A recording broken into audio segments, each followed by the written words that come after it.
ఓం గురుభ్యో నమః. లక్ష్మీ దుర్గా జ్యోతిష్యాలయం, నాగబ్రహ్మం సిద్ధాంతి. లైక్, షేరు, సబ్స్క్రైబ్ చేయండి. ఈరోజు చెప్పే ముఖ్యమైన విషయాలు ఏంటంటే, మేషరాశిలో జన్మించిన వారు, ఆ రాశివారు ఏ దేవతని పూజ చేస్తే, ఏ దేవుణ్ణి పూజ చేస్తే వాళ్ళు అష్టైశ్వర్యాలు పొందుతారు అనేదానికి, మేషరాశిలో జన్మించిన వారు సుబ్రహ్మణ్య స్వామిని పూజించాల. సుబ్రహ్మణ్య స్వామిని పూజిస్తే అఖిల సంపద వాళ్ళకి ఏర్పడుతుంది. చిన్న సంపద కాదు, అష్టైశ్వర్యాలు, భోగభాగ్యాలు ఏమి కొరవ లేకుండా సుబ్రహ్మణ్య స్వామి ఇస్తాడు. అందుకని సుబ్రహ్మణ్య స్వామిని కొలవండి. మేషరాశికి. వృషభ రాశికి మహావిష్ణువుని కొలవాలి.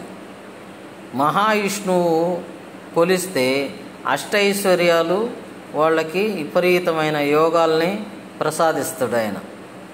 వృషభ రాశికి మీరు కంపల్సరిగా నేను చెప్పింది పాటించి నన్ను మళ్ళా మీరు క్వశ్చన్ చేయండి, కంపల్సరిగా జరిగి తీరుతుంది. మిథున రాశికి వచ్చేసి రుద్రాభిషేకం చేయించుకోవాలా, శివుణ్ణి ఆరాధించాలా. వాళ్ళకి శివుణ్ణి కానీ ఆరాధిస్తే వాళ్ళకి విపరీతమైన సంపదలు, ఐశ్వర్యం కలుగుద్ది. ఆ రాశిలో జన్మించిన వారు, వాళ్ళు ఏ నక్షత్రమైనా పర్లేదు, ఈ నక్షత్ర దేవతలు ఈ 3 రాశులకి ఈరోజు చెప్తున్నాను.